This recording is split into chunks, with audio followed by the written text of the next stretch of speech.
Hi everyone, welcome back to the Purple Broom Apothecary. I am Natalie, and I am going to talk a little bit today about shadow work and how I conduct my shadow work.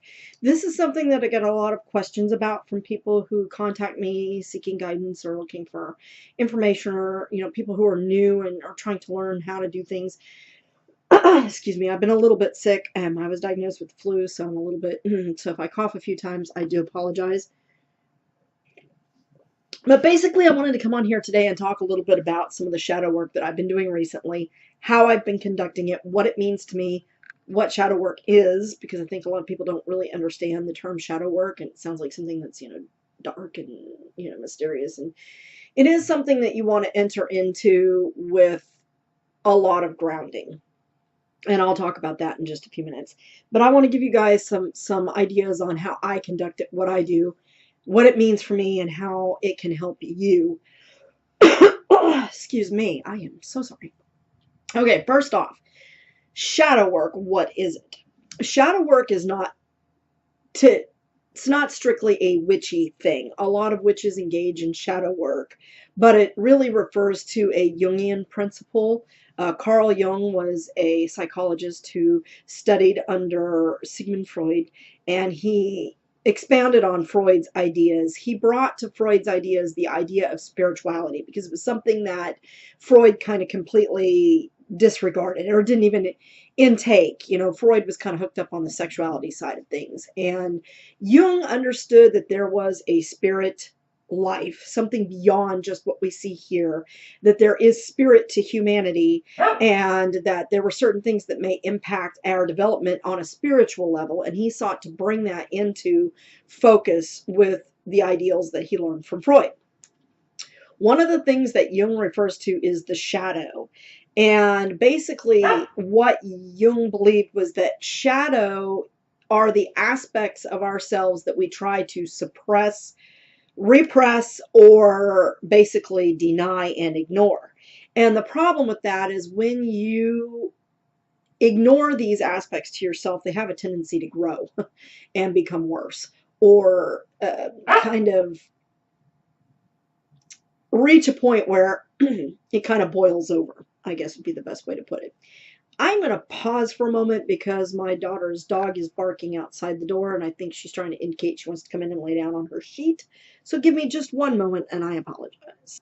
Oh, I apologize once again for that little interruption. She has a sheet in here in the study that she likes to lay down on, and she was kind of indicating to me to open the door. She's very old, and she can't open the door on her own anymore. In any case, so why would you engage in shadow work, or what does engaging in shadow work mean? Well, basically, when you are engaging in shadow work, you're kind of delving deep into your own psyche. You are trying to figure out those things about yourself that you don't like or that you wish you could change, and try to better understand why those aspects of your personality exist. Now, this is not to deny it and stamp it out. This is to acknowledge it, accept it, and move on from it. That being said, accepting your shadow does not give you license to be a raging asshole to people. It does not give you permission to say, be tacky to somebody and just go, oh, that's just a shadow aspect of myself. That's not what it's intended to do. And I have seen people use it in that way. That is not at all what shadow work is for. Shadow work is so that you can make a positive change in yourself and how you treat yourself and others. It's a way of self-acceptance, a way to accept things that maybe you don't like about yourself and acknowledge that and say, yep, that's part of me I don't really like, but it's not necessarily something to focus on and let it become like an all-consuming aspect of yourself. So let me clarify those things right up off the bat. A lot of people caution against doing shadow work, or say, you should have a guide or something like that. Here is my take on that. I think that if you are prone to depression, and that is one of the reasons why you are doing shadow work, is to try to understand where that depression stems from and deal with it on a base level, it may be a good idea to have someone who can guide you through those steps, because Shadow work will sometimes take you into some deep, dark places and some deep, dark memories that you maybe have been suppressing for some time and don't really want to acknowledge and accept. And it's something that should be done a step at a time, especially if you're new to it and it's not something that you're used to dealing with. And I think that when you do shadow work, if you don't want to get hung up on the shadow. I guess it's kind of my point. And if you're prone to being depressed, if you already suffer from depression or you may be easily depressed, it may be something you want to hold off on until you're in a better place. So, for example, if you're going through a really rough patch, it may not be the best time to do your shadow work.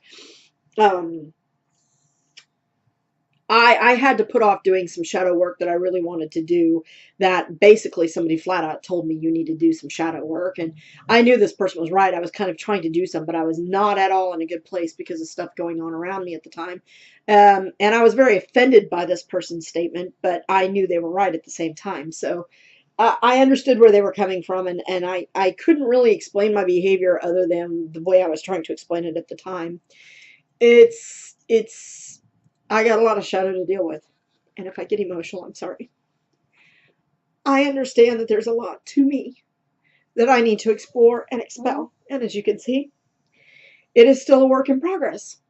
So, if you are prone to being depressed, and that doesn't mean getting emotional. Getting emotional is something totally different. You will probably get very emotional when doing shadow work, and that's okay, because that's a way of releasing that emotion and that stress. But you don't want it to become like consuming, where it just pulls you down and you stay in a dark place. And so it may be helpful to have someone who guides you or works with you when doing shadow work that can talk you through it.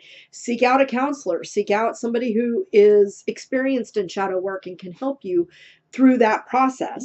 Now, one important thing for me, and something that's always been cathartic for me, I am a writer. I love to write. I've been writing stories and poetry since I was a kid. And, that is one of those things that just comes naturally to me. So everything I do, I journal about. I have hundreds of journals for different things that I've done. Every time I pick up a new book for learning, not just a book I want to read, but a book that I want to delve into and learn from, I will get a small journal, and I will have a journal dedicated to that book that I will sit down and make notes to myself, because I don't really like to write in my books. I will sometimes make notes in the margin, but I've always been kind of about writing in books. So even textbooks, I don't really like to do that. So I will get myself a journal, and that is where I will keep my notes. And I would recommend the same thing. Get yourself just kind of a blank journal for your shadow work. This is not my shadow work journal, just so you know. I didn't want to show it on here. But this is a lovely journal that I got for Yule from my husband. And this is actually going to be dedicated to the 3rd Year in a Day book when Timothy Roderick puts it out. I know he's working on something. I'm sure it will be a while before he's done, but I love this journal. And I may actually get one like this for my shadow work, because I like the parchment. I like the smell of the pages. I like the smell of the leather binding on the cover. And I love the images. Look, it's the tree of life. As above, so below. Your roots, knowing your roots, understanding the core of who you are, and then a mandala to remind you of the universality of the human experience. So I like that. But I will always get myself a journal where I can kind of keep some thoughts and some ideas. Now, when I start out doing shadow work, me personally, what I do is in my journal, I sat down and I made a list of the characteristics of myself that I did not like.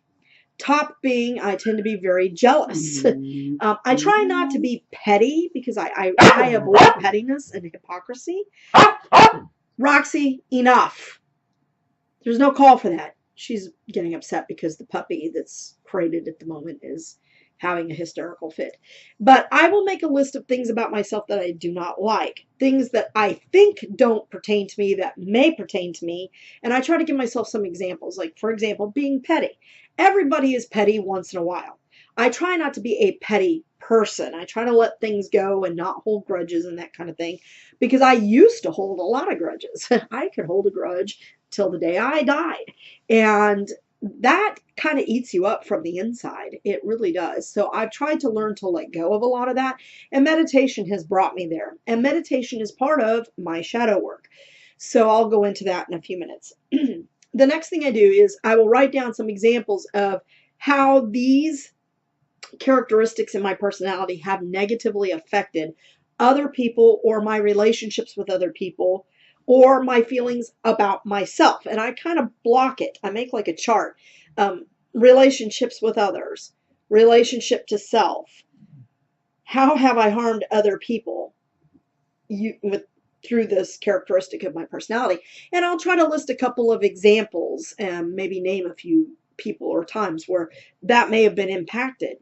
And what I do with that is I use that as a focus for healing with that person. As a Reiki master, I can call on the Reiki energy to heal. And so I will utilize Reiki in my shadow work too, and I'll get a little bit more into that as well. So another thing that I like to do when I do shadow work is I like to incorporate tarot because I'm kind of a visual person in some ways. I'm kind of a holistic learner, to be honest with you. I learn through sight, sound, smell, touch, doing. I have to see it, hear it, and then do it. So tarot is a very powerful way for me to engage with myself in shadow work.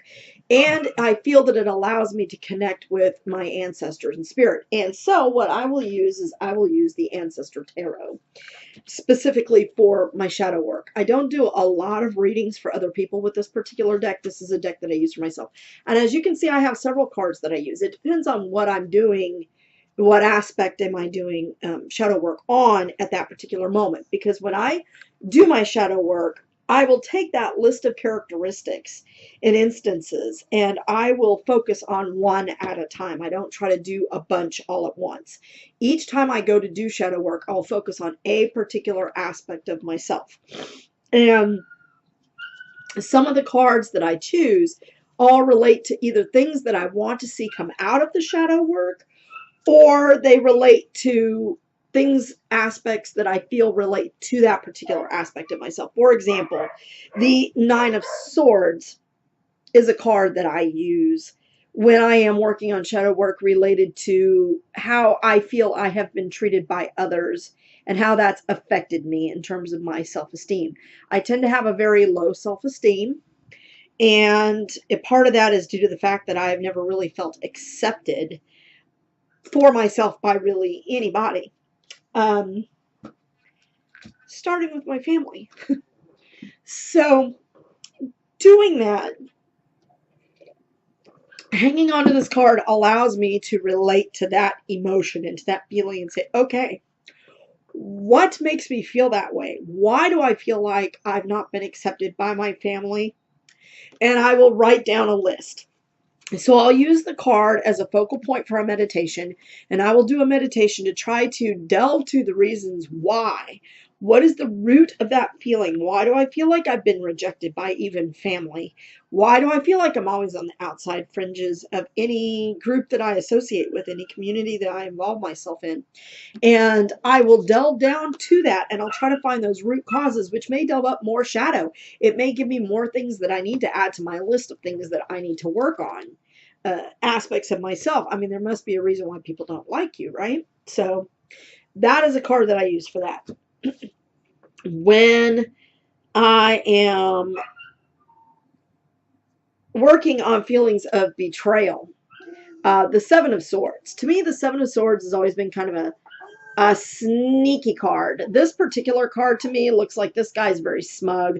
Looks to me like he feels like he got the better end of a deal, maybe through means that were not so kosher, if you know what I mean. Okay, I don't know what's going on with the dogs today, but I sit down to do it. They're fine until I sit down to do a dadgum video, and now they're just yarping. Give me just a moment. Okay, sorry about that once again. So, you know, this could mean that I feel instances where I'm trying to identify where I may have been sneaky or deceptive to others, or perhaps not been openly honest with myself as well as with others about any situation, because I always think that dishonesty is something that's negative. I'm going to get to this card in a minute and these cards in a minute. These are some cards that I want to get to in just a minute. Another aspect that I feel I get out of shadow work this card, the Four of Sacred Circles, this particular card is the Four of Pentacles in a standard deck. Fours, I've always thought were kind of good cards. This particular card, I like the imagery on because it is if this person is in a soul quest, a vision quest, so to speak.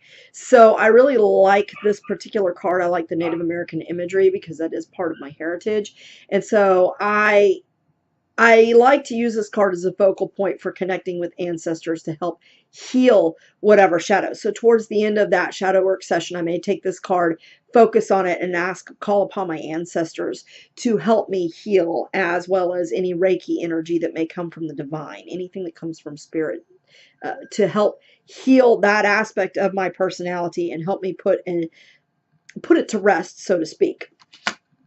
The Emperor card I use because while I love my husband, he is my husband, he is the father of my children, and he has been a faithful partner to me for the last 24 years this year.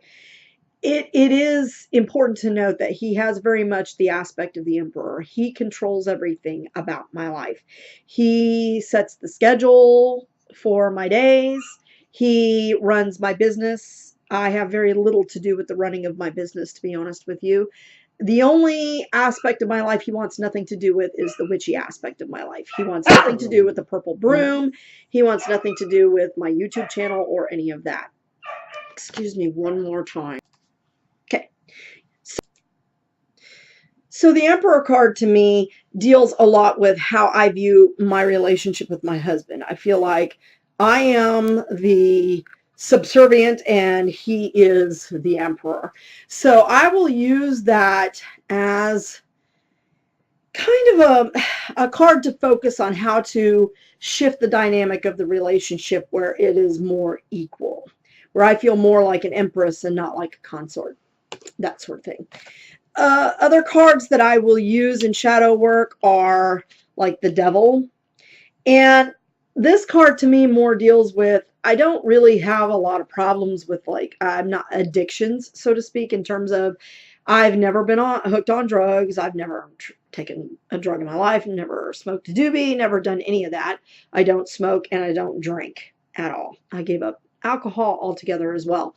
So addictions are not necessarily really a thing, but the Devil to me indicates anything in which you feel trapped, like you keep falling back into the same pattern. And so for me, this would relate to patterns of behavior that I continuously fall into that have a negative impact on my self-esteem and on my relationships with others, such as the need to feel accepted, invited, and wanted, the need to jealousy. I can be a pretty jealous person, and not just in romantic relationships. We're talking about friendships. Sometimes I'll be ridiculously jealous of things that I shouldn't be jealous of. Other family members may have relationships with other people, and I get jealous because I feel like it's taking something from me, which it's absolutely not. It's utterly ridiculous. So that is an aspect of myself I've been working on. Some things that I like to gain out of my shadow work, I also use cards. So as I go through evaluating these things, journaling my experience, feeling the energy from these cards, and meditating upon the messages that I may be receiving from my ancestors and my spirit guides on how to deal with these things, I will use these cards as a focus. Then I will shift my shadow work from, okay, now that I've understood the root of this and I accept this as part of myself, now how do I move beyond this? What do I need to do? So I will use something like Wheel of Fortune, Justice, Strength. I've always seen myself as rather a strong person. I've had to overcome a lot of adversities, some of which were self-made by all admittance. But nonetheless, they were adversities that I had to overcome in order to succeed and move my life forward. Another card that I really, really like is the Hermit. And I like this card because, especially as I grow into my crone phase, I think the Hermit can be male or female. I feel that the Hermit is one of those where we kind of break away from our desperate need to be around others and accepted by others and learn to be happy within ourselves. And so I will use this card as a focus in my shadow work to accept myself and be happy with myself, because if you are not happy with yourself, others will not be happy with you either. It's the old adage of, if mama's not happy, nobody's happy. It's true. If you are not satisfied with yourself and comfortable with your own company, then how can you expect others to be accepting of you as you are? So these are things or aspects that I hope to take away from the shadow work. And so as I move into that part of my shadow work session where I'm saying, okay, how can I deal with these things? I will use one of these cards as a focal point for meditation. I'll go back into meditation and I will ask for visions on how do I move beyond this? What are some things that I can do to become more comfortable with myself, to be more accepting of myself? And shadow work is one of those things. Because by understanding why you feel the way you do and getting to the root of issues that have bothered you since probably early childhood that have impacted the way you've developed as an adult, it really plays a lot on attachment theory, which, if you're not familiar with attachment theory, Mary, oh gosh, what was her last name? Ainsworth. Mary Ainsworth did a lot of work on attachment theory. So did a guy whose last name starts with B. And in fact, Mary Ainsworth worked with this guy. It's not Bowen, Murray Bowen. Gosh, I can't think of it now. But Mary Ainsworth was the lady's name who did a lot of the early attachment study research. That is the golden standard for understanding attachments, because what they have found is that your attachment patterns as an infant actually dictate or can predict your attachment patterns as an adult. So some of this stuff may go all the way back to infancy that you may not even really have a clear perception of why you are the way you are. Certain smells, certain sounds, certain instances, certain people may trigger a memory from infancy that sets you up. And so understanding that and delving back as far as you can using regressive meditation and, possibly even hypnosis. If you have somebody who's good at that, you might try that and see if that helps delve into your shadow. But understanding the base point, going back to your earliest memory of experiencing this particular emotion or aspect of your own personality and understanding where that sparks from, will allow you to heal that moment, and you can heal it back in time through Reiki energy. You can go back and heal that and say, okay, this is an aspect of myself that I am laying to rest. It is a part of who I am, but it is not the definition of who I am. And allowing that to just kind of meld itself and dissolve will allow you to move forward and heal those kinds of things about yourself. And like I said, it may not mean that somebody that you have had a bad relationship with in the past is suddenly going to heal up and you're going to be great friends and have a wonderful life with that person or what have you. That may not be the case, but at least it will allow you to move on from that situation and not dwell on it in your subconscious or in your conscious mind. So that's something to keep in mind. Shadow work is very important, and it's sometimes something that I like to share with others. I've thought about starting a shadow work group. Oh yeah, I forgot about this one. These are some other cards too that I use in shadow work. The Tower, because the Tower often is seen as a very negative card in the deck. I know people say they shudder when they draw the Tower. I don't. While change is sometimes sudden, unexpected, and not necessarily wanted, it is often what we need. And without the destruction of one thing, you cannot have a rebuilding of the other. So to me, the Tower represents striking down those experiences in my past and rediscovering them in a new way that I can reconstruct the future or the present and the future to a more positive outcome. And if you're interested in learning more about that concept, there is a book called Forgiving the Devil, and it is a great book for that. It's something I gained from my Family of Origins class in my PhD program, and it is fantastic. That is the best class I have ever taken. It really delves into the whys and whos of who you are and why you act the way you do, and allows you to do a lot of the beginnings of shadow work. But to me, the Tower is an important representation. When I have identified that aspect of myself and I've meditated on why I am the way I am, or why that aspect manifests itself in my personality, I will often use this card along with the others that I just showed you to kind of dispel that energy out of myself and say, okay, this is done. I recognize, I acknowledge, I realize in the past this may have affected, but it's not going to be something that affects me in the future. We're striking this down and we're rebuilding. And forgiving the devil is really good about that, especially if you feel that the reason you are the way you are is because of things that others have done to you in the past, or things that maybe have happened to you. It allows you to reconstruct the reality around that situation and see it in a more positive way. And so I find the Tower very useful for that. Another card that I like to have towards the end of my shadow work is the Star as a guiding light, the Chariot to indicate moving forward and moving on from the situation, Death as the ending of that particular aspect of myself and a rebirth of myself into something new. The Three of Swords. Oh, this was one for the betrayal. It goes along with the Nine of Swords. I meant to show that earlier.